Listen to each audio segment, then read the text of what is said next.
I 34F strongly feel my husband 37 meters hasn't forgiven my past affair and no longer loves me. Story 1. I've been with my husband for almost 15 years, married 11 of them, and we have 2 young boys together. The reasons for stepping outside of my marriage has nothing to do with my husband, and it has nothing to do with the way I feel about him. I cheated for my own selfish reasons that I deeply regret every day. Some point after I turned 30 I felt bored with my life, kinda sad that I spent my 20s either in a committed relationship or raising 2 kids. Ending up as just another stay-at-home mom also kinda bugged me. Instead of bringing this up with my husband, I instead looked for the excitement outside of my marriage. I don't think the details are that important, just that he was an acquaintance in town that we'd known for a couple of years. It lasted for around 7 months but got physical for the last 4. My husband found out when he got suspicious of my behavior, although at the point he found out it had been over for a couple of weeks. For the next month or so lots of arguments occurred, apologies on my part, not sleeping in the same bed, threats of divorce, telling me it was over, etc. After it boiled down, we sat down to talk it through and come to the conclusion this wasn't enough to tear us apart, that we'd get through it and a time would come where it'd seem like a distant memory.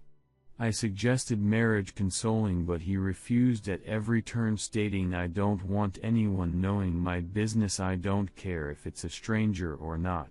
Fast for 2 years to now and our relationship feels completely different compared to before my affair.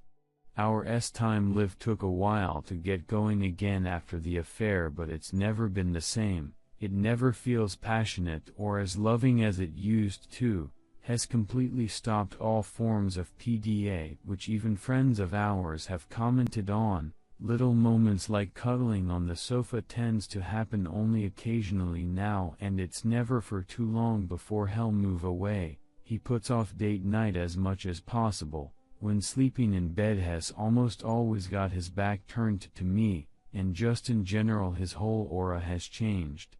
I don't feel like he's cold towards me, just that Terry's something missing. One of the things that's been bugging me this whole year is back in January he had an endoscopy performed as he was having very bad stomach pains, which is very worrying because his dad died at 30 of bowel cancer and stomach cancer runs in his family. I didn't even find out all this until days later, which has bugged me like crazy. Thankfully he had ulcers and has been treated for it. The fact that I know Hess terrified anytime he gets stomach pains and panics anytime Hess in a hospital, but decided to go through it all on his own really hurts me. He didn't even tell me he had stomach pains, and the week leading up to him decided to get checked out, which shows me I've lost something major inside of him. No one in our personal lives knows any of this, so I have no one to seek advice from. I'm not sure what kind of advice I'm seeking, so anything is much appreciated. Thank you. Redditor's reactions. Redditor 1. Fast for 2 years to now and our relationship feels completely different compared to before my affair. Not surprised. I don't feel like he's cold towards me, just that Terry's something missing. Trust is what is missing. Your marriage is damaged goods and you're the one who broke it. I've lost something major inside of him. You're no longer his partner.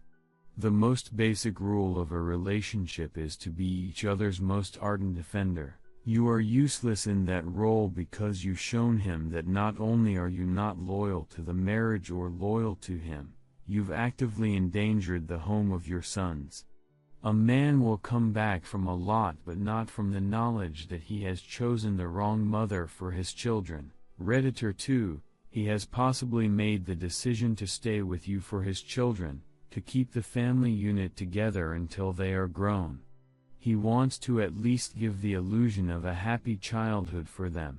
Your cheating has changed his feelings for you in a fundamental sense, and you are no longer the priority in his life. I imagine he will end the marriage when the kids are grown and move on to the next phase of his life. I guess he has nobody to talk to about what happened and feels a great deal of shame and embarrassment, and his reaction is a coping mechanism. As for his medical procedure, he didn't tell you because he doesn't think you really care for him, and he just doesn't trust you enough to confide in with his fears anymore. You are a wife in name only because you failed to live up to that job description.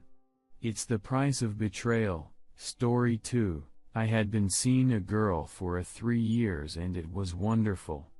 I couldn't believe I had found someone so perfect for me.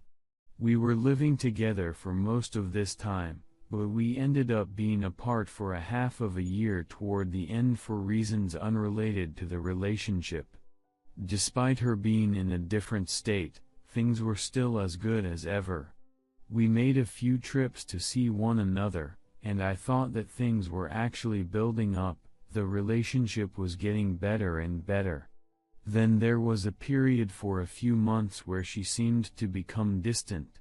I feared the worst but assumed I was being paranoid. This girl was far too emotionally connected to me for there to be anything else going on. So I thought. I decided that I wouldn't be able to live with myself if I let this slip away over something so silly as the distance between us. Even thinking that it could somehow evaporate seemed silly, we were just way too close. I acted out of paranoia nevertheless. I called her and told her I wanted her to move back in with me, and that I couldn't stand for us to be apart any longer, and that I felt us drifting. I can't explain how horrible the following moment was. I had never heard her so sad. She was mortified and I could tell. Before she said anything, she told me I'd hang up and never speak to her again. I told her that wasn't going to happen. Maybe that prepared me. At that point I assumed cheating, but in the back of my head I was thinking she had maybe gotten a disease or something. It was in her wording, I spoiled everything forever or something like that. It felt like an eternity. I was waiting for her to tell me she had HIV. That's when she told me that she was months into a pregnancy that wasn't my doing. My heart sunk. I knew that the entire future we had always planned was gone. I told her everything would be fine and that I loved her, and that accidents happen. I asked for just a few details. How far along she was, and if she was being healthy. I then told her not to worry, she'd hear from me again, but that I had to go. Afterward, I went back and looked at our phone and email history to try and pinpoint the day that she did this. Assuming it was only once and with one person. The worst part was that she cheated on me when everything seemed fine. We had talked that day and had a hilarious chain of emails. It was such betrayal. Believe me, it hurt. The seriousness of a pregnancy too. This wasn't just a BL job. She was carrying some other guy's kid. Like what was my dream was merely some other asshole's accident. After all this time, I still can't avoid crying when talking about the details of it. When I called her back, I told her she was forgiven. I was honest and told her that I was hurt and that I can't trust her anymore, but I wasn't cruel. She knew how hurt I was, but I think she was hurting much worse.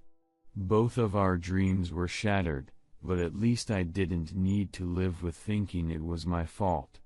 I'll admit I had some horrible feelings and thought about some horrible things I'd like to say, but I just had no desire to be vengeful. When you love someone, you don't want revenge, you want understanding. I was just sad. This all happened a few years ago. For the sake of brevity, I'll sum this up by saying she had her baby and he is wonderful. I stayed with her as a friend through the entire ordeal. We are still close friends today. I am so happy that I didn't react harshly. She and I are not together, that trust is broken. However, I retained a friend, had a great life lesson, as did she.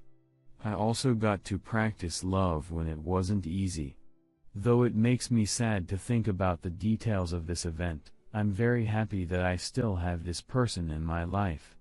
I'm very happy I wasn't mean to her when she was at her lowest point. I'd regret that today. Edit. This is the one comment I will respond to, because I feel there needs to be some context. The moment she told me this information, it was over. She knew it and I knew it. The conversation was not going to be about hurt feelings and bruised egos, because now I was talking to someone who was pregnant with a child. I talked to her the way I would talk to any friend who was in a similar kind of crisis. It wasn't about me or us, it was about her and the baby. The worst thing I could have done was make her have any resentment around her pregnancy.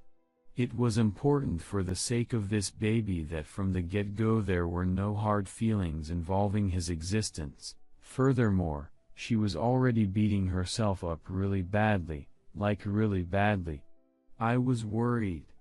Even a half-hearted cry for help kind of event could have been detrimental to the health of the baby. She needed not to hear she was forgiven, but hear the words that would be said if she really was forgiven. She needed to be given a little grace. No, she never said anything to hint she would hurt herself either, and she never held me emotionally captive. Once she was stable, I removed myself from the situation until after the pregnancy was over, and she was fine with that. She never played any mind tricks. I'm not a doormat, though I really don't take offense to being called one in this case. She turned into a desperate friend at that moment, so I had to respond accordingly. Protecting my pride was the last thing I was concerned about. I knew she was in a worse place, so it was my choice to do my part in making sure she and the baby got through this okay. I'm a strong person and I recovered just fine. My little brother gets walked all over by meaningless women because his life is controlled by his penis. There are other people in this thread who have taken the girl back. I know doormats. I'm no doormat. Someone also said I'm being taken advantage of. I promise you I'm not. At least no more than any friendship is a pair of people taking advantage of each other. I quickly drew boundaries. Yes, her and I are friends, but I've since moved on and I've been in a few relationships that have been normal and healthy. Despite getting a bit sad when retelling the story, it's really not much of a big deal at all anymore. I wouldn't even be able to guess in what way I'm being taken advantage of. No more replies from me. Thanks everyone. I've loved reading your comments, and I still am. In case it isn't completely clear, I am not in a relationship with this girl anymore. There seem to be a lot of commenters that missed that. Also, I fixed the word here to here. Sorry. Redditor's reactions. Redditor 1, I caught her cheating and forgave her. Was a big man, handled it maturely. Was understanding. Then she admitted to me, a year or so later, another affair she was having. Once more, I handled that like a pro. Listened to her concerns. Talked through it. Really understood where she was coming from. Later, we got married. That was great. Until out of the blue, she left me for someone with whom she was cheating on me. If I could go back and change the decision to forgive her and be understanding and listen to her, I would without the slightest hesitation. I sure as hell wouldn't stay with her, knowing what I know now. Since then, I've had a zero-tolerance policy for it, and have been much happier. The few times it's been an issue, I haven't looked back, and many years on now, I've never regretted it. To boil it down, when you have standards, you attract a better quality of person. Redditor 2, my GF got pregnant. Now I'm in my 40s. Married to her for over 20 years. Couple of children. When first child was 11 over 10 years ago, my wife told me I was not the biological father. I cannot express the hurt I felt that day and still feel to this day. I have tried to forgive, I cannot. It has even affected my relationship with my child over 20 now and who does not know. I am now getting a divorce, many reasons, but my failure to forgive is top of list. There are no life lessons to be taken from this. We each react and behave differently. Frankly, I consider myself a failure. It will not be easy for me or my wife. Human sexuality still baffles me. Time invokes large emotions. Be careful with it.